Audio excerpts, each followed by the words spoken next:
राज्य में व्यवहार हेबनी हरिजन शब्द। एससी एसटी उन्नयन विभाग पक्षर जारी है चिठी।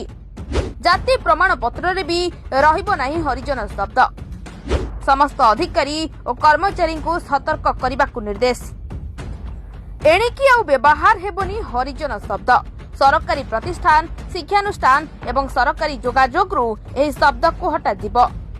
जातिगत प्रमाण पत्र रे मध्य एही शब्द रहिबनी। एने राज्य सरकार अनुसूचित जाति और अनुसूचित जनजाति उन्नयन संख्यालघु एवं पछुआ वर्ग कल्याण विभाग पक्षर निर्देशावली जारी कर जारी होइतिबा विज्ञप्ति अनुसार भारतीय संविधान धारा 341 अनुଯାयी अधिसूचित अनुसूचित जातिर व्यक्ति मानक सूचित करने केवल सांविधानिक शब्द अनुसूचित जाति व्यवहृत हेबो।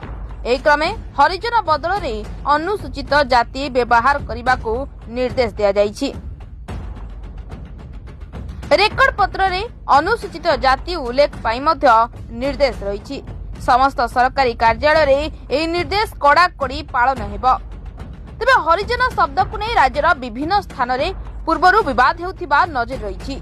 एपरिकी हरिजन शब्द को नहीं गोष्ठी विवाद हिंसा कांड मध्य हेउछि। एही शब्दर व्यवहार को नहीं मामला थाना और कोर्ट रे मध्य पहुंची। तेबे दृष्टि रखी केंद्र सरकार हरिजन शब्द को बहु